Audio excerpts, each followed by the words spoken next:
What's it gonna be? You're gonna come back home, Lord, and stay with me. Oh, have I got to? Hey, Matt. Get myself another. What's up, buddy? Can you hear me okay? Yeah. Okay, let me lower that a little bit.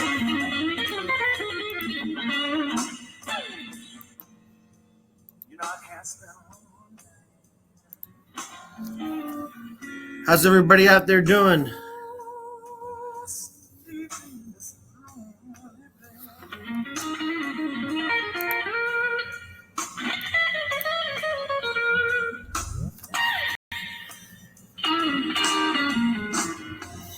I can't stop one more night.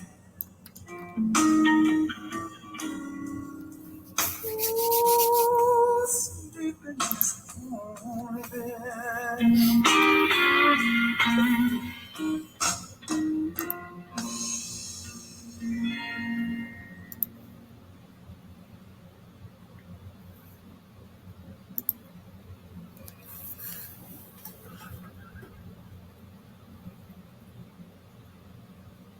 Let's wait for a few more folks.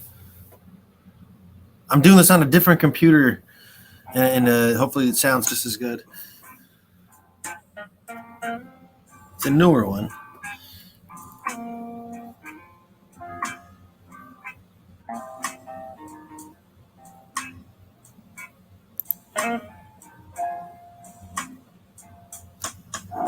It's a pity. Oh, good. Okay, yeah, it's moving faster too. Low down and dirty shame.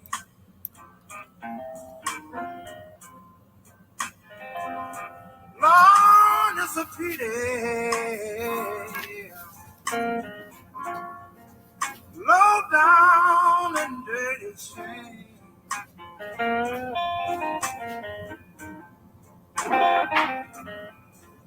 Tell me, how can a poor man make it? I said, when money is the name of the game.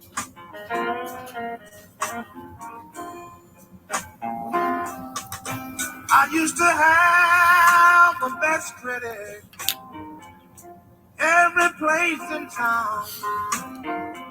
I signed my name, no money down. Things done got tough, y'all. They don't bust a some. Now my name won't even buy me a piece of bubble gum. It's a pity. Low down and dirty shame.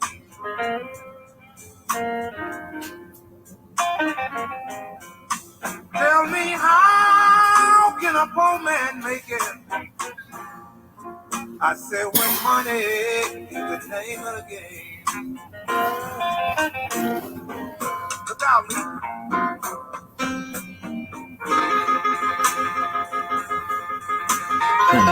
Yeah.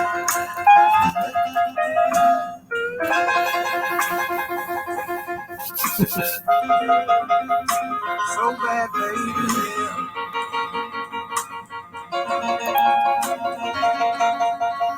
Anybody trade today? I always like to talk about the days after the big move. Like, what do we do after you miss that? Because that's always an interesting psychology, right? You could always just stay out too, but I'll tell you why I thought it was a good, even though I usually don't like to just trade right into resistance, I thought maybe this wasn't going to do much. I mean, it might even pop by the rest of the day up, but I still am all out because that meeting's going on, and I don't want to be greedy. Sideways call, really, I kind of adjusted it, but sideways up might happen. This hammer candle's pushing really up into it.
Okay, we're on.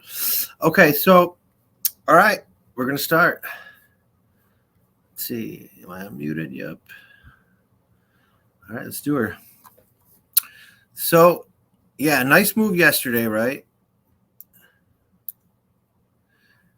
Which was big, but it based on the the average true range, it was right at a health. It was right around that. It wasn't like anything extreme. Where like this swing was like the relative volume on this day was near like 150, maybe 200%. Where the next day you knew it was going to be a tight doji, and also this resistance zone that we moved up into as it's getting exhausted. Right, this is a bigger resistance zone, I think, on first test than this, which we already kind of tested, had a reaction. Now we're coming back up into it. Now, of course, if you go back in time, you can say, what about all this here? I'm like, yeah, but we've hit it so many different times that if we go on smaller time frames, of course, I was seeing this false breakout, but then I said to myself, Matt, is this a week-long false breakout or a 3 or 4 day false breakout? No, it is a half a day at the time, kind of a false breakout.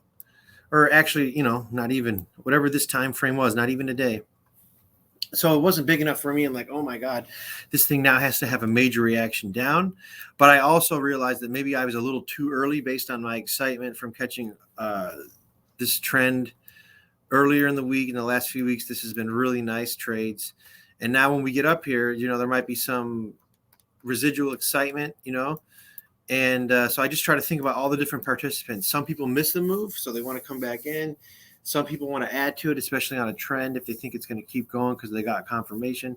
And other people just are on the wrong side of the move, so they're going to get caught. But on this one, I kind of switched it more. So the bias was basically like, we're coming up into this zone just on this time frame, which is, kind of an execution kind of a time frame. This zone, you can see many times we've touched it, but many times we've also, penetrated above it or had, strong, but, didn't spend a lot of time above it. So the zone above it, to me, if we went up to it in a certain way, would actually be a better short and a better place to take profits, which what I was talking about. And, but hang on a sec.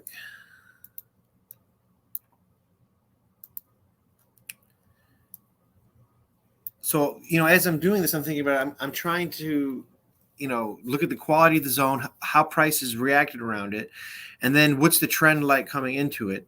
And then, trying to figure out which side to lean on. Now, this day was a tough day because, we weren't at anything major and, we might have been exhausted one way or the other. So I probably came in a little too aggressive, neutral, bullish at the time. So I kind of switched it to kind of neutral. I wasn't really sure.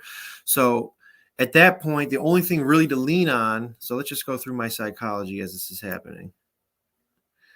The only thing really to lean on is on sideways days is being patient and waiting for major zones. Now, at this point in the time, This zone right here I added, but in my charts, I just had this one VPOC. I like to draw like reference areas. That's why a lot of the times I'll have two zones.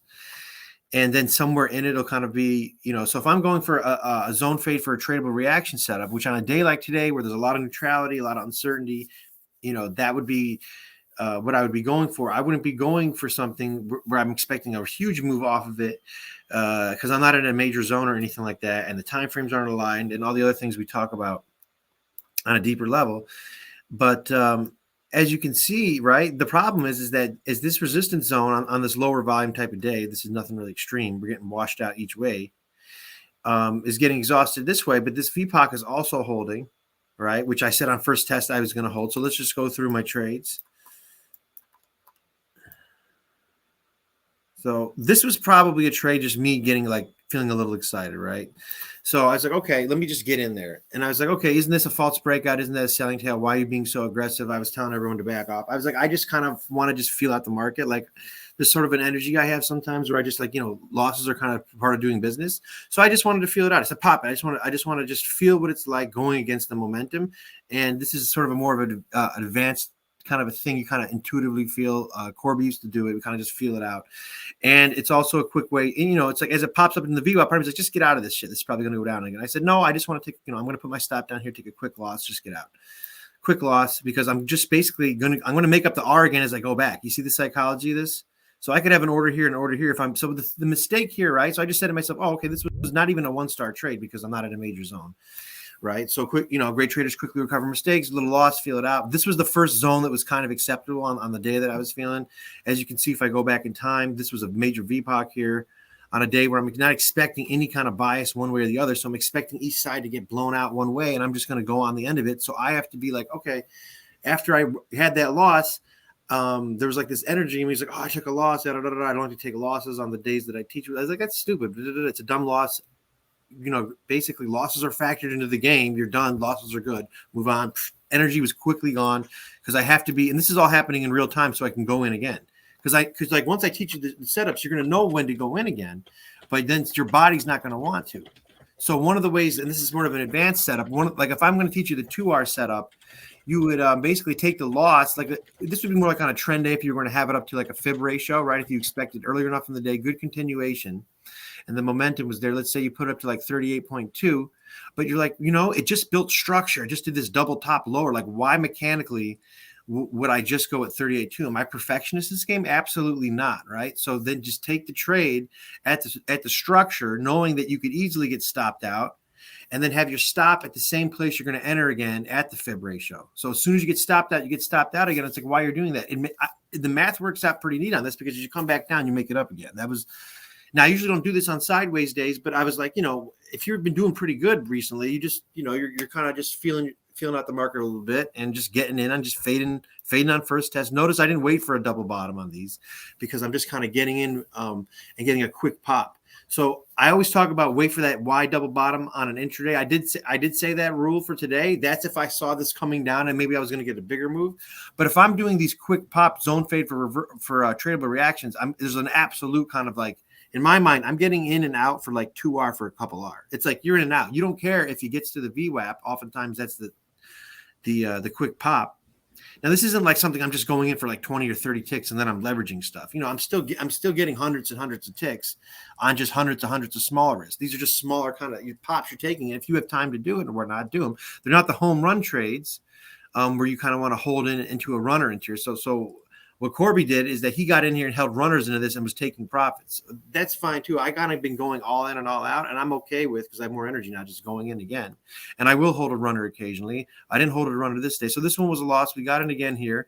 Quick pop here, all out to the VWAP. I didn't care that it came up here and had this resistance zone where there was another VPOC up here because I want to take profit.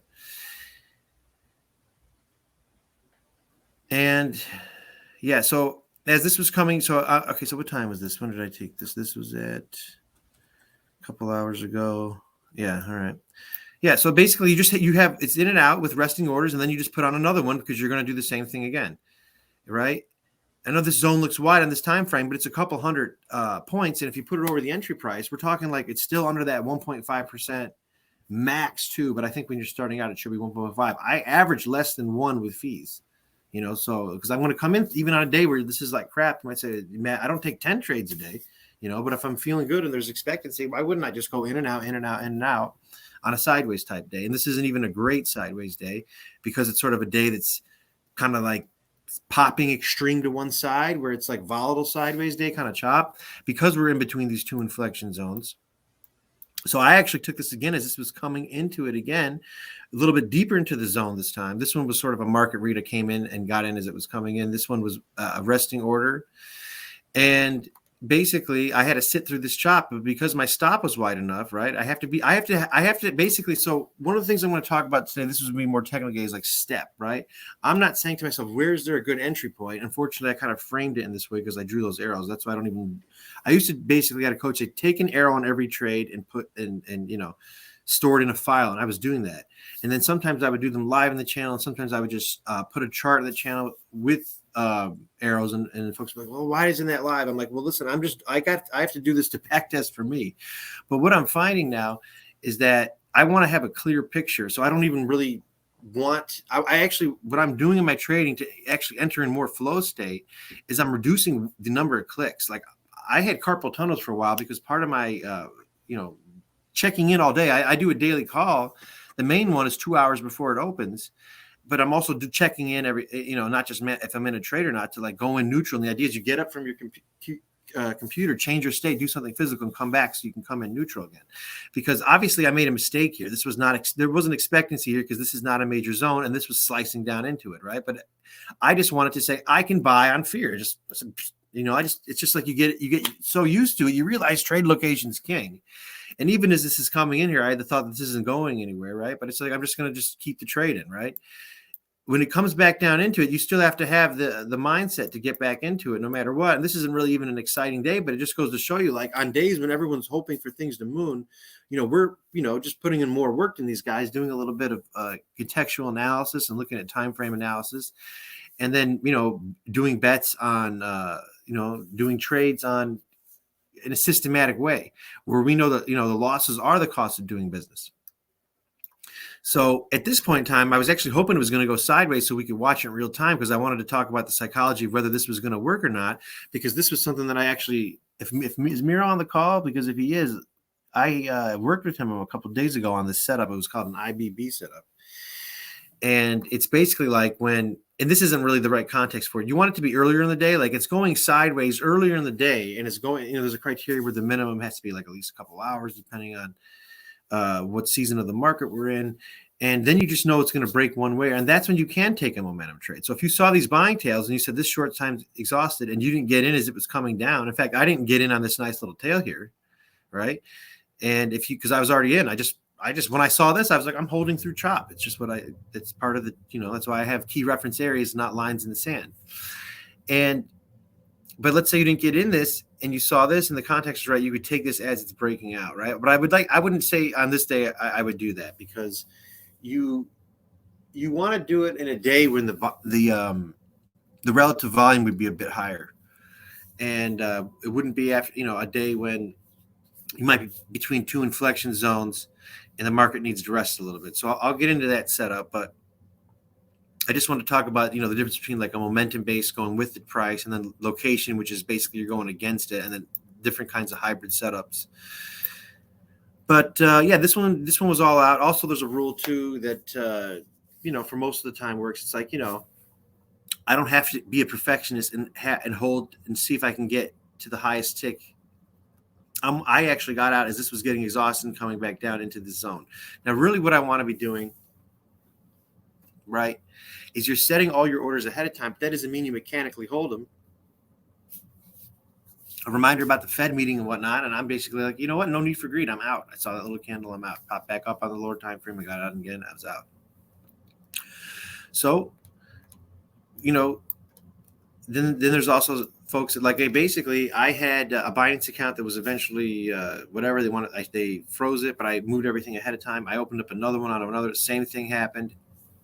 So I'm not shorting anonymously. So I'm a long trader only now. But that's fine because there's this rule mechanically, and I basically teach this whole thing that no rule or principle that I ever teach should be ever utilized in any isolation, because the markets are way too complex for that, as I'm learning.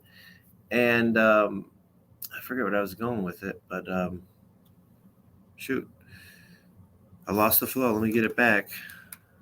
Help me out. I'm going to go to the chat. I had a point I was making, but it was basically, I think I was going with how to, basically how to find expectancy on, how to find expectancy, how to basically put yourself in that state where you're in that state, asking yourself, where is that positive expectancy straight? So that's what I had to ask myself really quickly. So it's like, if you want to be a day trader like this, you have to be like a quick little psychologist, because I'm not the type of person that if I get stung and I'm going to ignore something, I'm like, oh, I'm aware of that pain. And then they'll probably be like, you shouldn't even be feeling that. And the judgment comes in on that. And then it's like, you just transmute it and you have to execute no matter what. And that's why the programming comes in, because that's basically going to the belief repatterning. Oh, that's what I want to talk about. Yeah. So I had to quickly, and I didn't have time to write it down. And this is just a small example. I mean, there was enough time to write it down, but when I say quickly, it's like when the belief comes up, I don't want to sit there and give it too much energy. I know it's like some people like to sit down and do the Freud thing. And that's just not going to work. I'm not this is a day trading game. So we really don't have time. So we have to, shift our states really quickly in order to execute the system no matter what. And that's when I had to go into, really quickly, forgiveness, permission, choice, and basically allowing. And also, it's almost like you little honor that little wounded child in you or whatever it comes, reason why it comes up. And then it quickly goes away and you actually grow from it. You're like, oh, wait, I can just transmute this energy and it's not going to come up in self-sabotage. Because if you don't really know yourself, you will, I had to confront the fact that I was repressed at certain points when things are going really well. I like to just basically celebrate in a gambling kind of way. And, the example I'm using is, last November. Now, maybe something good will come out of that, but I don't know. The most important point is that I really want to just only reward myself for following the correct process. In my mind, if I was just looking at what I did systematically, that wasn't correct process. There was no risk management. There was no taking profits. And I'm just basically going to do the same thing. And I've said this before, same risk management principles that I'm teaching on these intraday timeframes can be used for investments as well. And, I think a lot of us were lured into the staking because we were kind of like, oh, wow, passive income, 13%, even more compounded if you choose to have it, not take profits on it. Hey, Bitcoin the markets don't care. They'll take out that real quick. So no need for greed. I'm actually glad I'm out of this. There's no reason right now that this has to break. And we can even go to the daily time frame. Let me just check the channel real quick, see if there's any questions. We got Edgar, John, we got Ross on. All right. I didn't enter after I got stopped out last night. Yeah, exactly, Edgar, right? So yeah, basically one of the things I had to do, so when I saw the rooms, I said, okay, I got to go to peak state because I basically can go into that same fear state too. It's like, imagine you just get stopped out. Oh man, like we just talked about being patient and my energy to press the trigger just happened. So what I did is like I said, and I don't really want to get people into this habit, but it's like, what did Corby tell me? He's like, just honor the market, just feel it out. You're just getting in with a really tight stop to feel it out. It's like, you just want to get punched in the face before you go have a boxing match kind of thing.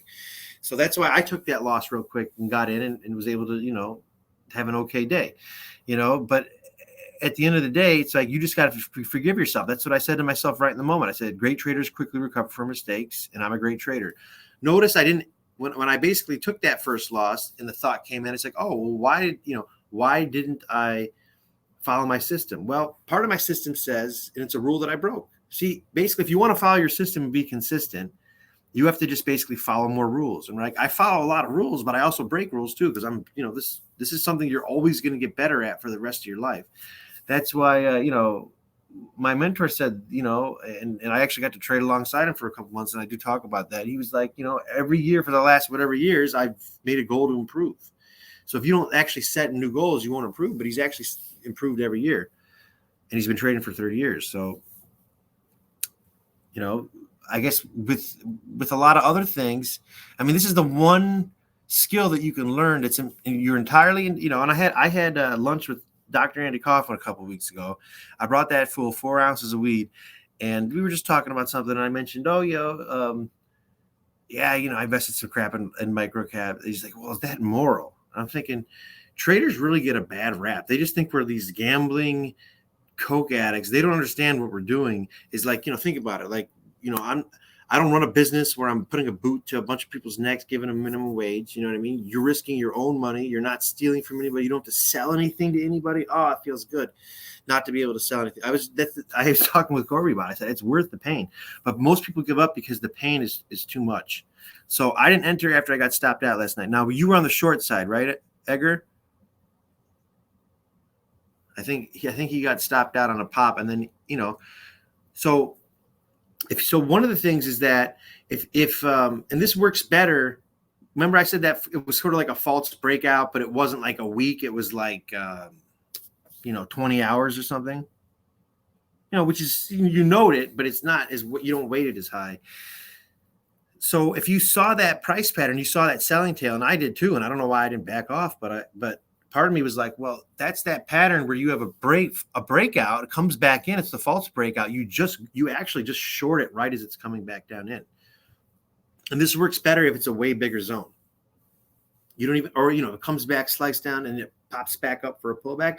Because if this is really breaking out with momentum, it really shouldn't come back down and break the breakout and validation point. So, but you have to be fluid, and you have to be. That's why, like, posting signals real time.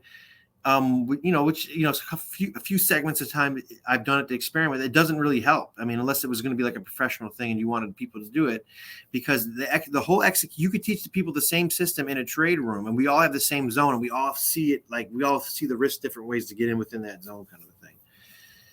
So that's why trading is 99% purely psychological. So did you get in just because was it just the energy of it? Was it position size, or was it just you just were uncertain, when in doubt, stay out? Because I had to, get in again on the long side too and kind of stick with it. Now I realized, like, okay, this is a neutral day at best. I realized neutral bullish was that tendency where I just get a little too excited after I have some wins. Like on this one, I think I was pretty patient with this, a big extreme. We had a really high relative volume. This was way above average volume. This was about the average true range of the last 14 or so days, slightly above. So my mind was that, this thing isn't, doesn't need to rest and exhaust itself quite as much as this, and might have some follow through. And, we went down. So that would have been a good short. A sideways call was right so far. We're finishing. I mean, the day's not over yet, but we might pop up towards the, close enough towards the highest day. And, so regardless, the cool thing about the daily call is that you don't even have to be right to make money. So I have a sheet. I used to fill out tons of these sheets, and I still might do this because I'm trying to always tweak it to get to the next level. Like what behavioral things do I need to improve? What things are slowing me down? And one of the sheets I filled out was like this behavioral sheet. Like, did I do the call? And if I did it, I got a point. And if I didn't, I wrote no. And if it was like there's a break even for that one, it was like if I was like sick or something that was beyond my control. So basically what I was doing is it didn't matter if I was right, if I executed right or made money. That category was I just showed up. You see how this is just a game of psychology? You just got to show up after you got beat because the idea was right. You know what I mean? And then so it was like, did you do the call? Were you right? Did it protect you even if you were wrong? And a whole slew of things. If I was on my other computer, I'd show you guys. But I stopped filling that stuff out too. I would do it every week. Check. And then I would do the system, just constant checks. And I was like, I'm not enjoying this. Like I started getting good with the left hand, it was just too much. So now what I'm doing is that was only a permission slip for me to control my energy. Like it's like you've been doing this for so long and you start to develop, unconscious competence. I'm just in a flow state. I don't really like, I could, slow down. This is a one quality rating or two. I can break it down like that, but it's getting to the point where I don't necessarily need to. Now there's times where I'm like, well, maybe if I fill it out here, I would have calmed down. Cause this is, even though this is in my mind, this is the extreme of the day at that point in time. It was like, Matt, it's not just an extreme of the day when it's a 1-star trade, because one, today's bias was against you because today's bias at this point in time was bearish, so that wasn't going for you. The larger time frame bias, right? I just did the shorter bias, which was against this. The larger time frame bias at best is neutral. So I was a little bit like, oh, neutral bullish. And it's not so the larger time frame bias isn't necessarily the call. It's like a whole factor of things. But I'm just going through, if I just slow down a little bit, what I could have done better on this one. And then that's the biases, right? And so the only thing really going, and you might say, well, Matt, isn't this moment? Yeah, you might say it's not extreme, but this was sort of like a selling tail. So you might say this, the momentum might even been slightly against you. There might have been a heads up, like, hey, back off, when we were actually talking about it. And this just goes to show you that a lot of times what you say, you just still don't do. So that's another thing. Like, why don't the behaviors linked up? It's the same reason why people, do the training plan and they don't, show up. So one of the things I said that I had to do to get better at my training is I got to basically do something really physical because I can't be always in front of these computers nonstop. When I was doing that, it was great. I was making money, but then all of a sudden I was getting sick, right? I was hospitalized a lot that last year. So now what I do is I drive every morning as part of routine. I drive 30 so minutes away to this hardcore gym. It's 80,000 square feet, but no one's in it in the morning because it's it's awesome. It's awesome. So I go to town there and then I come back and then we start it up. And, that's been great because I don't think if I was in such a good mood from all the training that I've been doing, maybe if I did this mistake, I would say, why is it that after I was going to win a streak, I do something stupid, even after I talk about it? It's yeah, that's a hot light socket. Got to press it, and then that's why a lot of the times looking back on a lot of these training sessions, if they were not technical, they were not, and so a lot of them, some of them were, starting out, but they were not, I know how to trade now, so the technicals are over. It's purely psychological. So you might say, what's going on with this? Did you feel guilty because of this? Or, did you just want to get in? Were you excited? Here's the thing. Don't beat yourself up. It's already into the business. That voice came in because I had that neural pathway. It just came in and slapped that other thing. And I was actually ravenous to go in again. Despite everyone maybe thinking, oh, we're going to go down. It's a head and shoulders. Yeah, it's a little head and shoulder, but it's on a small time frame. So, how much weight am I giving it? Isn't this VPOC of 4 days possibly going to catch it for a little pop up? I'm only going to catch it for a pop, guys. So that was the idea. So that's the psychology I had. So as it came down, I actually felt good about it. I'm like, oh, good. It looks scary, right? That's what I wanted to see. Now, why is that contextual? Because you might say to yourself, Matt, don't you always I just want to check the call real quick. We got Edgar, John, Ross. Okay, good.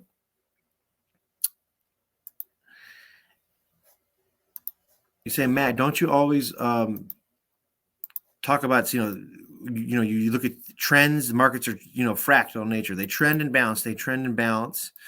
And then that's the main two phases. And then they have, the main patterns are breakouts, breakdowns, false breakouts. And then those key reference areas I talk about, which are really simple patterns. And then the tools are simple too. There's nothing really complex about this. But, so why say, okay, Matt, this, so this was coming down. So in isolation, if this broke a little bit, right, you might say, isn't this a balanced breakdown? Yeah, if I saw that pattern in isolation and I couldn't see all this to the left, yes. But in context, right, is it really that? Look at that's a little bounce breakdown, false breakdown pop into this big balance pop from a zone that we've already pushed up into. That's just giving us a little bit of problem because we're short-term exhausted, maybe,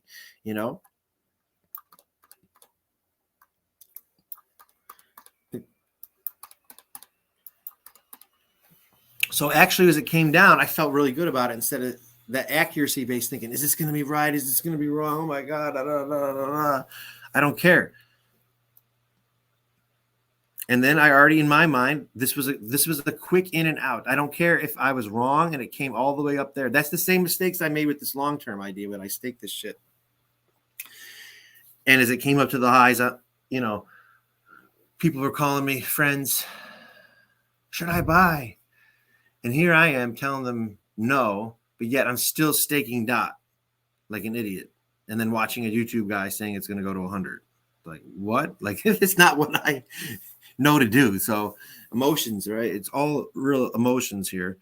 And the other thing too is like long term, I'm not going to fall in love with any coin anymore. I know we're talking about day trading here, and my brother finally gets it too. He's like, well, day trading is, and he's finally starting to realize that the markets are fractal. So every principle that I'm talking about in this time frame can be utilized for any time frame, yearly, monthly, weekly. If I was better than I was, I would do multiple time frame trading, like some of these other guys that I worked with. But I got to give myself credit from where I am now. I'm not content where I'm at, but I'm going to keep going. I got, you just got to you got to basically constantly improve and get excited about it. And, I just had to think like, 6, 7 years ago, I didn't know a damn thing about any of this. So that's what you got to do. You got to also, celebrate the wins too. So yeah, it's just going back and forth, popping up. And, it would have been nice if I basically did that Y double. So the Y double bottom to me was, as this was coming down, this was getting exhausted. This moving average, blah, blah, blah, was coming up. And that was really the opportunity. But if you saw this and it was too heavy and you canceled your order, which part of me wanted to, but part of me is like, Matt, just it doesn't matter. I'm done with the expectancy-based thinking. I'm going 100% system, which actually does factor in an intuition category, a couple of them. Which is basically, in my opinion, at that stage, it's just implicit knowledge, because unless someone's extremely gifted with their intuition, since the markets are counterintuitive, they'll usually be wrong. But yeah, that would have been a nice entry. But you know what? This isn't a game of perfect. This is not a game of perfect. Look at this wide zone. Anywhere in here, and this wasn't perfect trading, because I have a rule that says if it's a major zone, you can get in even a few ticks ahead of it to the middle, right? With a wider stop, because by nature of it being a major zone, I'm expecting to get a higher reward out of it. So the expectancy becomes a combination of the accuracy of the major zone, which is a confluence zone, and the risk reward. And that's when I was talking about in that other channel, the bull bear zone. So why is a bull bear zone a rule in this system that I'm teaching, an automatic order no matter what? See, basically what this system is it takes you out of the equation. If you have the courage to follow it. And I'm even saying to myself, like, how closely can I follow it? And what I realize is that the more your life is in order, the more you will follow it. When I went into gambling tendencies, it was the quarter when my dad died and a bunch of other crap happened. And I thought I was ready to go. And, maybe I wasn't ready to go, because they say, hey, if you're moving, if there's a funeral, don't make major decisions and all that kind of thing. Marriage. And the funny part is that a lot of folks probably had more experience trading when they started out. But I was like basically a guy that's like, I want to know how to succeed very quickly.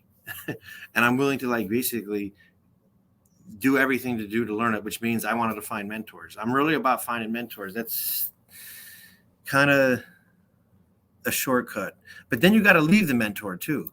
And it doesn't mean, that the mentor's got to kick you out of the nest, or there's got to be, hang on a second, how much better I got? 19%?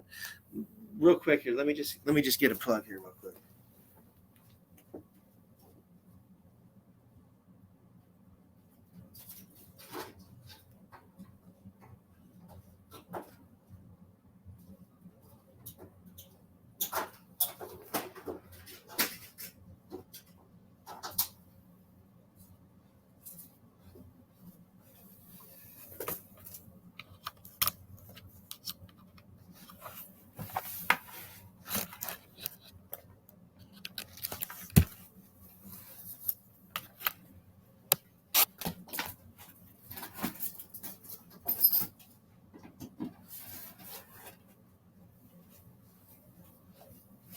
Okay, we're back. Yeah, so back to the mentorship. Yeah, that's, mentorship was the quickest, and then after mentorship, you still got to work on yourself. Because like I was thinking, I had that one quote that Miro posted was the guy that was my first mentor, and the dude's retired, and I'm like, that dude's only a couple of years older than me. What is he doing? Now he started before me for sure, but we all have our own issues and things to work on. And one thing is that, since I've traded both markets and I've started trading before crypto, I will firsthand say I think the ES is a lot easier to trade. It's slower. It opens at a certain time, really, because the physical exchanges really have a lot edge, although the overnight's gotten bigger too, but it's just, they don't trade on the weekends. It's almost like a 9 to 5 kind of thing. Market closes at 4:15 kind of thing. And they also wrote a lot of it up to 2008. Bitcoin's, although it seems slow to me now, at the time it was like, man, what do we do with this? It was pretty wild, because a lot of what I did with the zone fades and things with the ES, those internals really kind of helped qualify a lot of zones. You want to see if there's strength underneath. They could kind of give you a picture, because it's an index, that every indicator that you see on this chart can't give you, because every indicator they have on this chart, except for the volume, the horizontal volume profile, is just a derivative of price. They're all just streaming out price. But the market internals really show what the underlying stocks were doing, and I like that. So maybe if there was like a Bitcoin index, but then it's like, I really like the anonymity here, so I'm willing to do things differently. But yeah, I'm glad I kind of got out before it even hit the zone. As you see, we're turning around. No need for greed. And let's just see if there's any questions or anything. We got Edgar, John Ross, SanDERO. Edgar said, I didn't enter after I got stopped out last night. Yeah, I went to sleep. That happens too. But yeah, energy went down because of it. Exactly. Like, I like, when I do these calls, I like to do the week jazzed up, good or bad. It's like, man, I got to start out Wednesday. Because like today was like, last week I think we had a guest. No, the week before I think we had a guest. But I think last week I did more big picture stuff. I said, this week, let's do a little execution. I said, first trade loss after I told everybody in the channel not to go in. I said, that's not good. Like, I was like, Matt, this. I went right into the neural programming. Why?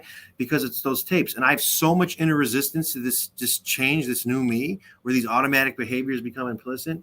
I woke up today, didn't want to do the neural programming, but finally forced, myself to do it by kind of letting that inner child resistant last energy that wants to not change have a little moment to just not get right into it or whatever, you know what I mean? So, but then I just went right into it, and it was amazing today how much that's helped without me having to say, oh, it wasn't a conscious thing I had to see on a wall or go get inspired somewhere. It was like just a thought popped up associated with the negative energy, because the belief repatterning doesn't make yourself feel guilty because a negative energy came up about a loss, when it's factored into your system anyway, because this is all psychological. Maybe a loss represents to you your inner child getting shamed because you didn't do something in school or whatever, and you didn't please blah, blah, blah. You don't know where it comes up. And it's not like these things are bad. They're just like basically trapped energy. It's like just trapped energy. It's not you. It's just trapped energy. And that's all traders are, is the ability to just transmute energy. That's why I like this time frame the best, because it's not like, a time frame where all I'm doing is just looking at prices on a little 1 minute chart. There's a lot of chess going on. As you can see, I mostly look at the daily. So I'm looking at bigger time frames, and then you execute just on a smaller time frame. And, you're basically, I'm trying to be an intraday swing trader. I'm trying to catch the best trade intraday. And based on a variety of different contexts, that will affect the exits. And we talked earlier too about, no principle in a vacuum, because, just one example I was talking about earlier, there's like, they say, well, if you exited there, man, this is a good example.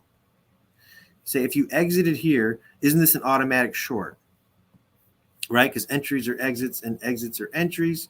There is some truth to that, but there's something else too. What's the risk reward here at this point in time? This is an exit, right? But is the context really conducive of it? Now we have this island pattern, which is indicative of, on a little time frame, kind of like an inverse head and shoulder buying tail type of a thing. Now, is that bigger than this last couple of days? Basically, the key reference area of the day before is the first key reference area, which is yesterday's highs. And it's kind of in confluence with this zone that's been penetrated briefly on this day, but held here. Came back broken here, but then held here, held here, held here, held here, held, then penetrated. So it doesn't give me crazy confidence. That's why I was like not super neutral, but I should have been, just on principle of conservatism. Then I probably wouldn't have been so aggressive earlier in the day, maybe.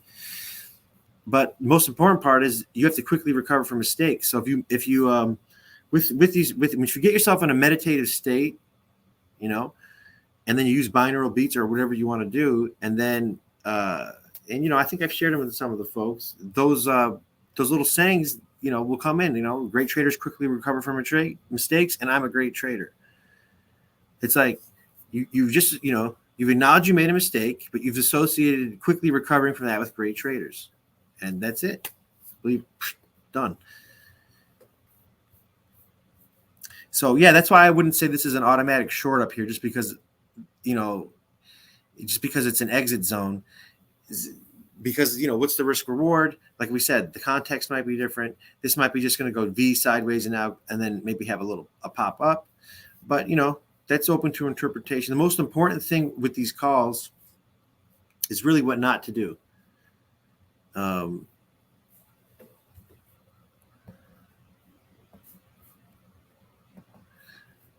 So technically, I should today's call, the initial posted around the open sideways up, said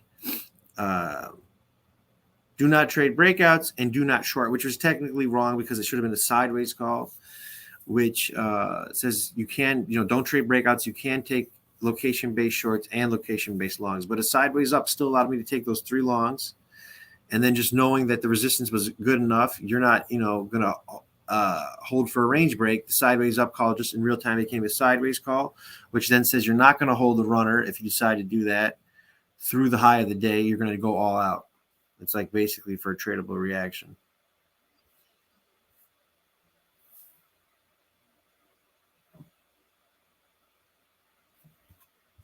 Yeah, if anybody has any questions about their trades or where they're at, I mean, Ross, you got a pretty badass setup. I have and I don't use them all. So I got 7 screens, and I just realized like I'm dying in front of them and I don't need them all. It was just like this idea that you needed a lot of screens. So I said, okay, the 4 on top, I'm done. I don't need those higher time frame, monthly, weekly. Why do I need to look at that? And I stopped trading all these other shit coins after I got burned in November. And I have 4 in front, but really I don't even turn on the other 2. I just basically 2 is the minimum. I mean, I can do fine on 2. So basically 4. But yeah, yours is looking good too. One of my mentors, basically his setup was insane. He had 17 monitors, and he would be lying in bed, kind of like propped up. So he was like, he really wanted to be in a flow state where he wasn't even a body anymore. He just wanted to be pure mind. And everything was psychology. So he had this like gamer's mouse where everything was coded into like these 1, 2, really quick execution. When his wife came home from work, she had to call first to see if he wasn't in an execution state. Like he was on it, man. He was German. He was on it. So it's like basically the motto is whatever it takes. So you got to really know yourself and figure out, what your goals are and what it want to take. I mean, Ross, where are you at, man? Can you unmute yourself? Are you at work? Or you're home? You work from home, but I mean, you're trading. So where are you at? You got any questions about psychology or anything? Help a brother out. I'm running out of things to say.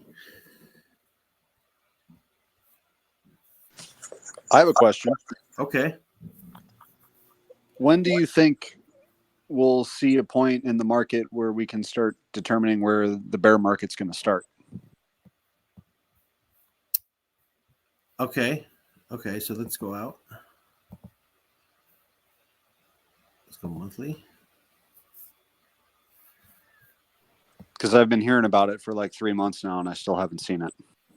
Well, so here's what everyone's bear market is. So this was what people's bear market is. Let's just circle it. Dude, this is their bear market. That. One more question. How do I see your screen? Oh, you don't see that? Okay. Have you not been able to see it the whole time? No, I haven't. It's just showing everybody. I don't even know how to use this stupid app. Oh, okay. So let me. I thought I was sharing it. Could other people see the screen? I got it. I had some stupid thing on here. It was my fault. Can you see the monthly now? Because basically, yeah, this is what everyone's bear market is. It's right here. These 3 months here. And really what we're in, so I mean, yeah, in that time frame, right? So as a day trader, I would mark as we're coming up into this, my big picture is the last month to couple months. So I'm not the biggest, but the one I'm looking at. So that time frame in the time frame analysis prism would be marked bearish, right? Short term would be the last couple of days, would be, I have to go look at it, would be, neutral bullish kind of thing. And the intermediate, which is the last couple of weeks, because we've had that balanced breakout pattern, we've been trending, would be very bullish. Now, because it's extreme, anytime we get into an alignment of the short intermediate time frame, that's a good long. And the question is, are we at a good enough resistance zone where that big picture downtrend that everyone thinks is the big bear market, right? Is that going to balance itself? That's why I think so bearish, bullish, neutral. So that those are the three time frames: the big picture, the intermediate, and the short term. But then those three would combine for that one category in the matrix, which is the larger time frame bias, right? Because there's a lot. So basically, if I was going to draw this quick little checklist, if you want to, let's see, it would just basically be like a. So this would be trade location. This would be sustained momentum. This would be today's bias. Like if you were buying as it's coming down, or if you're buying as going up, and even on sideways days, by definition, that's going to be against you. And then you have time frame analysis and sustained momentum, trade location, short term bias. The larger time frame bias. So those three would combine to neutral, because right now neutral means basically we're not leaning on either side, because while the intermediate and the short term have been bullish, right? Now we're coming up into that, slight, what everyone thinks is like the bear market resistance zone, where it could, we're not sure because it's not great. See how it's contextual? It could change the time frame bias, but maybe what it'll do is it'll just, what the proper call is probably just a sideways call, and maybe when we get to a slightly higher one, then we'll go sideways down like we had the other day, which, I'm not even super excited about, because I can't even short anymore until I go on that other anonymous exchange. I forget what it was. I'll hook it up to a bot to make it really quick, and then I'll start doing that a little bit. But I'm always afraid, because I love doing the anonymous stuff, that one day they're just going to freeze my shit, and I'm like, they're just going to steal it because I'm just anonymous. Like, I've been on Reddit. I heard some of that, so there's always that risk. So I'm always like, holding it on the ledgers, and staking it, that sucks, because I just got burned on the tops for the long-term perspective. But at least, the day trading was going well, at least until I burned some of it on those micro shits. But, the question is like, how can you get better, right? That's all I'm really working at. And, it's funny that I had this zone tradable reaction. That's when I knew guys were getting really bearish, because, let me pull this back. This zone was a tradable reaction. It may not look like it, but in this month, we were getting pops before this actually broke down into it. And notice now that this is holding. So, the last year has really just been a sideways market. And we know that trends start from balances. And I'm betting that, let's see, if we just do this real quick. We've been in a sideways market for a year, which is great, because you don't get kinetic energy without potential energy. So that's what we want. And if we did get a break from it, let's just go 100% of that. Oops. That's not what I want. I want to clone that. Clone it. There we go. I mean, that brings us to, oh my God. Brings us to a pretty decent amount. That's like 188,000.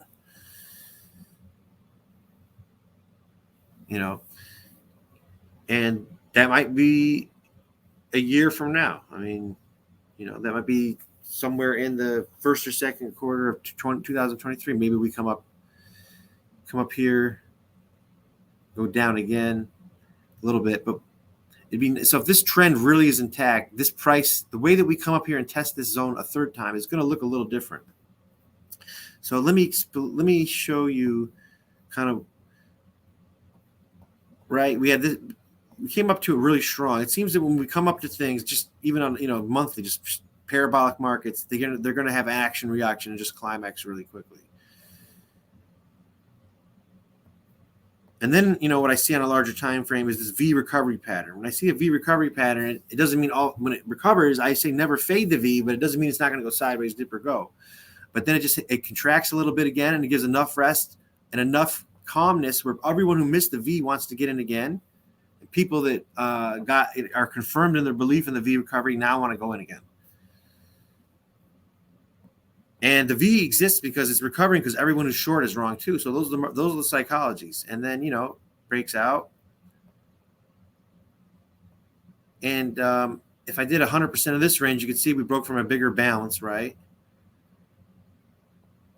But notice like the real 1, 2, 3, 4, 5, 6 months bull run. 1, 2, 3, 4, 5 months. You notice the sideways markets tend to go 1, 2, 3, 4, 5, 6, 7, 8, 9, 10.